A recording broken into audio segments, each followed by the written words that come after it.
بسم اللہ الرحمن الرحیم ان اللہ ملائکتہ یصلون علی النبی یا ایھا الذین صلوا علیہ وسلموا تسلیما صلی اللہ علیہ وسلم وآلہ وسلم صلی اللہ علیہ وسلم۔ یہ آیت درود بھی مفسرین فرماتے ہیں شعبان کے مبارک مہینے میں نازل ہوئی۔ شعبان نبی پاک پر درود پاک پڑھنے کا مہینہ ہے۔ اس مہینے میں کثرت سے درود پاک پڑھیے، اور درود پاک ایسا خوبصورت وظیفہ ہے، اتنے فضائل ہیں کہ اگر کئی پروگرام صرف درود پاک کے فضائل پر ہی کیے جائے وقت تو ختم ہو سکتا ہے، پر فضائل و درود کا احاطہ نہیں ہو سکتا ہے۔ بہت ہی خوبصورت حدیث سرور کائنات صلی اللہ تعالیٰ علیہ وسلم فرماتے ہیں من صلی علیہ صلاۃ واحدۃ، آقا فرماتے ہیں جس نے مجھ پر ایک بار درود پاک پڑھا رب کریم اس پر 10 رحمتیں نازل فرماتا ہے۔ نبی پاک فرماتے ہیں جو مجھ پر 10 بار درود پاک پڑھے اللہ پاک اس پر 100 رحمتیں نازل فرماتا ہے۔ آگے میرے آقا فرماتے ہیں مجھ پر 100 بار درود پاک پڑھے رب کریم اس پر 1000 رحمتیں نازل فرماتا ہے۔ سبحان اللہ، ذرا غور کیجئے، ایک درود پر 10 رحمتیں، 10 درود پر 100 رحمتیں، 100 درود پر 1000 رحمتیں، گویا ملٹیپلائی کریں تو ہر درود پر 10 رحمتیں مل رہی ہے۔ اگر میں اور آپ چاہتے ہیں کہ صبح و شام اللہ کی رحمت رہے، درود پاک کیوں نہ پڑھتے رہیں؟ مگر اس حدیث پاک کا جو لاسٹ پارٹ ہے وہ بہت ہی خوبصورت ہے۔ میرے آقا فرماتے ہیں وَمَا صَلَّى عَلَيْهِ أَلْفًا، جس نے مجھ پر 1000 بار درود پاک پڑھا اسے کیا انعام ملے گا۔ کونین کے والی فرماتے ہیں صلی اللہ تعالیٰ علیہ وسلم زاحمت کتفہ کتفی علی باب الجنہ، جنت کے دروازے پر اس کا کاندھا میرے کاندھے سے چھو رہا ہوگا۔ سبحان اللہ، سبحان اللہ، شولڈر سے شولڈر ٹچ ہو رہا ہوگا۔ یہ وہ خوشخبری ہے، یہ وہ واقعہ ہے کہ نبی پاک فرما رہے ہیں کہ جنت میں وہ میرے ساتھ جائے گا۔ پھر کیوں نہ ہم درود پاک پڑھیں، کیوں نہ ہم صلاۃ و سلام کے ذکر کریں اور ان کے بارگاہ میں زار و قطار درود پاک کی بارش کریں اور درود پاک سے اپنی زبان کو تر کریں۔ مانگنے کی رات ہے، جتنا ہو سکے درود پاک کی کثرت کیجیے۔ اور آج کے بعد جو دن ہے ہمارے نامہ اعمال کے شروع کے صفحات ہوں گے۔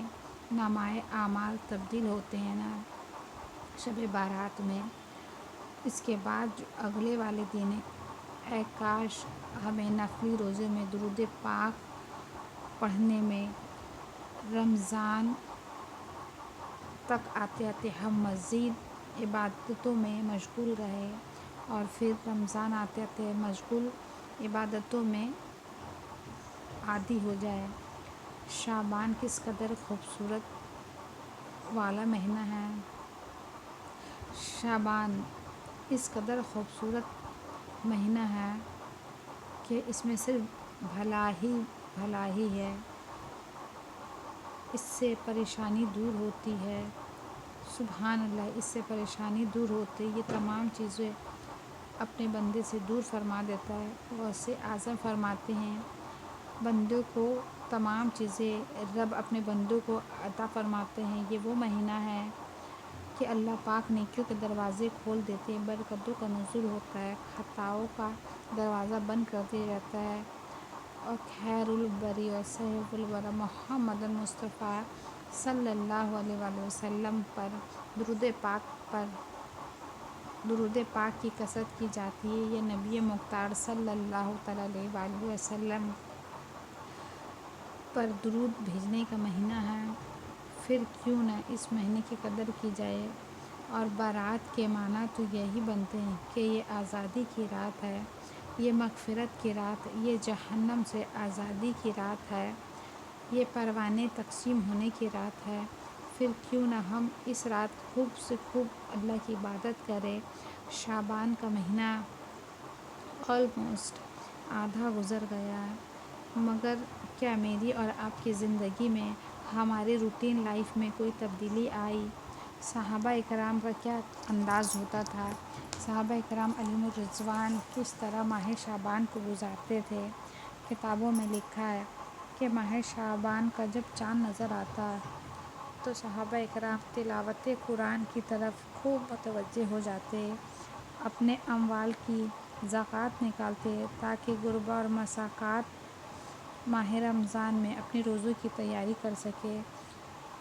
حکام قیدیوں کو طلب کرتے اور جن پر حج یعنی شرعی سزا جاری کرنی ہوتی وہ جاری کر دیتے، جنہیں معاف کرنا ہوتا انہیں معاف کر دیتے۔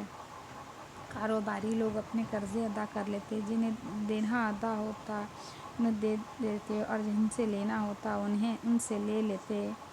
ہر لوگ مصروف ہو جاتے کہ کسی طرح رمضان سے اپنے آپ کو فری کر لے، اپنے معاملات کو سیٹل ڈاؤن کر لے، اور جیسے ہی رمضان نظر آتا تو کئی صحابہ اکرام غسل کر کے اعتکاف میں بیٹھ جاتے۔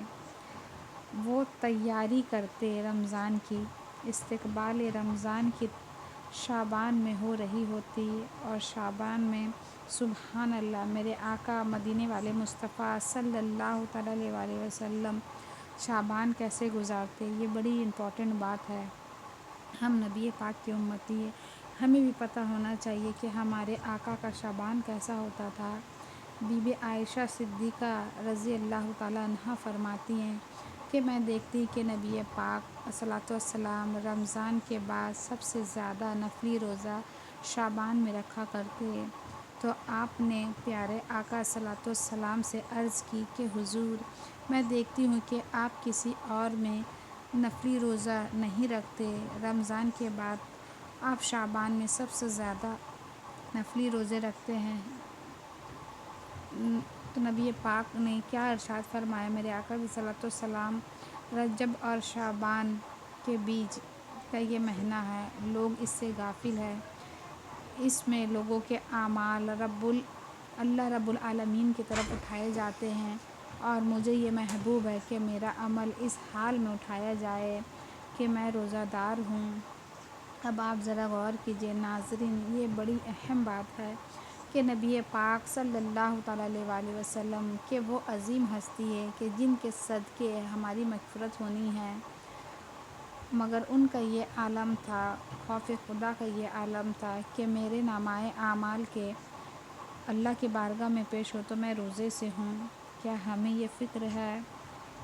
جی ہاں، آج کی رات اعمال نامے میں بارگاہ الہی میں پیش ہونے کی رات ہے۔ ہم میں سے کون ایسا ہے جسے یہ ٹینشن ہو، یہ فکر ہو، یہ دل میں فکر ہو کہ میرے نامہ اعمال میں تو کچھ بھی نہیں، پچھلا سال تو گناہوں میں گزرا ہے، اللہ کی بارگاہ میں جو نامہ اعمال پیش ہونے جا رہا ہے وہ تو سیاہ ہے۔ کیا ہم میں سے کسی میں رو رو کر اپنے رب کو راضی کرنے کی فکر ہے؟ کیا آج توبہ کر کے اللہ کی بارگاہ میں یہ التجا کرنے کی فکر کرنے کی ہے کہ مالک جو نامہ اعمال تیرے دربار میں پیش ہو رہا ہے وہ خالی ہے، گناہ ہی گناہ ہے، نیکیاں نہیں ہیں، نیکیاں ہیں بھی تو اس میں اخلاص نہیں ہے۔ کاش یہ فکر نصیب ہو جائے، کاش یہ سوز و گدا نصیب ہو جائے۔ یقین کرے اللہ بہت کریم ہے، دنیا میں اگر کسی کی رپورٹ غلط ہو جائے نا، وہ ٹھیک نہیں ہو سکتی۔ ہم دنیا میں بھی تو بہت سارے رپورٹس بناتے ہیں، کوئی ٹیکس رپورٹ بناتا ہے، کوئی اپنی پرفارمنس رپورٹ بناتا ہے، اور جب بھی کوئی رپورٹ پیش کرنی ہوتی ہے تو ٹینشن ہوتی ہے کہ رپورٹ اچھی ہونی چاہیے، اور دنیا کی رپورٹس میں تو بہت سارے لوگ گڑبڑ کر لیتے ہیں، حالانکہ نہیں کرنی چاہیے، لیکن اللہ کی بارگاہ میں تو کچھ چینج نہیں کیا جا سکتا نا، وہاں تو ایسا تو کوئی ہے نہیں اعمال نامہ تبدیل کر دے گا۔ کسی کو جناب سورس لگانا ہے، فرشتوں نے لکھا ہے، کوئی تبدیلی نہیں ہو سکتی ہے۔ نماز قضا کی ہے تو قضا لکھی ہے، جھوٹ بولا ہے تو وہ لکھا ہے، بے حیائی کی ہے تو وہ لکھی ہے، اللہ کو ناراض کرنے والے کام کیے ہیں تو وہ بھی لکھے ہیں۔ لوگوں نے نہیں دیکھا۔ بعض لوگ گناہ کرتے ہوئے یہ سوچتے ہیں کہ مجھے کوئی نہیں دیکھ رہا، دروازہ بند کر دو، لائٹ بجھا دو، پر اللہ تو دیکھ رہا ہے نا۔ کرامن کاتبین، فرشتے تو لکھ رہے ہیں، پتہ نہیں کیا کیا ہم نے کیا، اور وہ سب لکھا ہوا ہے نامہ اعمال میں، اور وہ ساری بے حیائیاں اور ساری برائیاں اور ساری الہی میں پیش ہونی ہیں۔ پھر کیا کیفیت ہونا چاہیے؟ شرمندہ ہونی چاہیے، ندامت ہونی چاہیے۔ دنیا میں شرمندہ ہونے سے، اقبال جرم کرنے سے سزا سنائی جاتی ہے، مگر کریم کے دستور نرالے ہیں۔ اللہ کی دربار کی شان نرالی ہے، کیسا کریم ہے۔ مجرم ایک بار اقبال جرم کر لے، ندامت سے کچھ سر تو جھکا لے، سچے دل سے تو پکارے صحیح، تو وہ توبہ قبول فرماتا ہے، وہ گناہ معاف فرما دیتا ہے۔ یہ ساری رپورٹ چینج ہو سکتی ہے۔ جی ہاں، ہمارے گناہ، ہماری خطائیں، ہماری نافرمانیاں بہت ہے، مگر ایک سچی توبہ، ایک مقبول توبہ ان تمام چیزوں کو تبدیل کر سکتی ہے۔ اس کے خزانوں میں کمی نہیں ہوگی۔ بس جو ریکوائرمنٹ ہے وہ ندامت ہے، وہ شرم ہے، آئندہ کے لیے گناہ نہ کرنے کا پکا ارادہ بھی ہے۔ اگر ان تمام چیزوں کو شامل کر لے اور سچی توبہ کر لی جائے، سچا پکا وعدہ کر لیا جائے کہ یا اللہ اب تیری نافرمانی نہیں کروں گی، اب نمازیں نہیں قضا کروں گی، اب حرام روزی کے قریب نہیں جاؤں گی، وہ بالخصوص وہ بڑے گناہ جس کا تذکرہ احادیث میں ہے۔ آج میں آپ کو وہ حدیث بھی سنانا چاہتی ہوں۔